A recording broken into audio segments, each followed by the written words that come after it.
أتيت وفي الحشا ألم ثقيل ومن عيني السلام علیکم ورحمة الله وبرکاته. زه حمید افغان د القریشي خیریه بنسټ لخوا ډاکټر صاحب صدیق او د هغې ټولو ملګرو ته سلامونه او نیکې هیلې احترامات. ډاکټر صاحب محترم راغلي یو داسې یو کورنۍ ته چې په کور کې یو مریض دی چې ډېر د هغه مریضتیا حالت یې موږ ته یو چا رالیږلی و، نو ډېر بد حالت کې دی. هغه مریض نه پوښتنه کوو او د هغې حالت د پوښتنې ته راغلي وو. دا ځای اګر که ډېر لرې دی په خاطر دې رالو چې دغه مریض اواز تاسو ته ورسوو. هغه مریض ته پوښتنې ته ورنوځو، نو انشاءالله تاسو راسره ملتیا وکړئ. لست أدري ما جزائي أأمضي في سكوني أم أميل إلهي خطوتي تاهت والفت صحاري التين. نو راغلی یم چې دا حالت تاسو خپله ډاکټر صاحب ته بیان کړئ تر څو ستاسو د علاج دپاره هغې سره موږ سره پوره همکاري وکړي. نور کوم ضرورتونه چې هم تاسو راته ووایئ انشاءالله تعالی. تاسو ټول خپله راته هر یو قدم به د الله تعالی په جنت کې ور واچي. ګوره خېټې نه مې دا خېټه مې پړسېدل نو مې دومره راوتلی دی نه هغه کاسې کې ښکارېږي او وینه ران روانه ده سالک سره غش کې خېټه مې پړسېدل د دې چې مې زړه نه کېږي او تش مې تیز کې رانه وینه روانه ده. نور مې الله داسې دي چې دا ځای مې وچاوده یو شی مې زړه ته نه کېږي.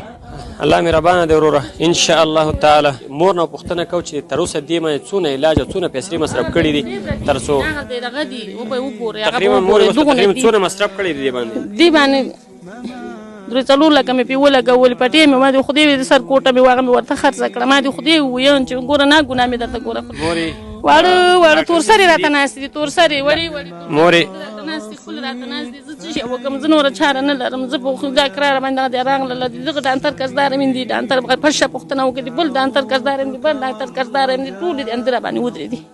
زه څه وکړم؟ زه د وسه نه لرم. زه د یو شي وسه نه لرم. مورې الله مهربانه ده. انشاءالله دا د الله امتحان دی. انشاءالله به دا ښه کړي بې ته به خپلو خو به ودرېږي انشاءالله تعالی.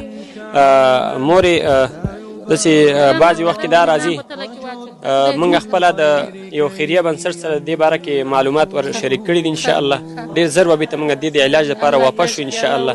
نور چې زموږ هم څه وس کېدي انشاءالله خامخا تاسو سره همکاري کوو.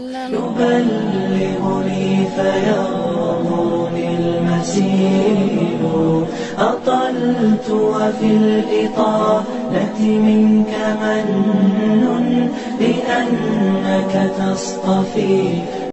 ډاکټر صاحب صدیق تاسو د ورور خو د حالت خپله ولیدل، نو تاسو ټول ورون نه مو هیله دا ده چې د دغې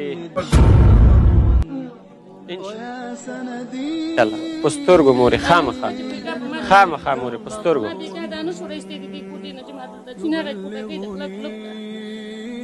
انشاءالله مورې خامخا خامخا موږ راغلي م دې دپاره چې ستاسو هغه زموږ څه د وسه همکاري کې خامخا یې کوو خامخا. الله مهربانه دی انشاءالله تعالی.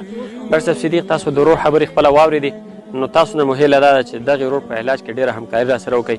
دغې ورور ته چې دی تقریبا درې څلور ماشومان ور په غاړه داسې خپل ماشومان دي، مور یې ده او یو سپین ږیری پلار یې دی چې هغه هم په کور کې نشته دی. په خاطر د دې چې هغه کوم حالات او کوم مشکلات تاسو خپله واورېدل چې دوی تر اوسه په کور کې د هغه د وړو درک هغه هم نشته دی. نو رب العالمین دې ستاسو الاجر درکړي. رب العالمین دې ستاسو کوششونه په خپل دربار کې قبول کړي. زه حمید افغان د القریشي خیریه بنسټ لخوا ننګرهار افغانستان. السلام علیکم ورحمة الله وبرکاته.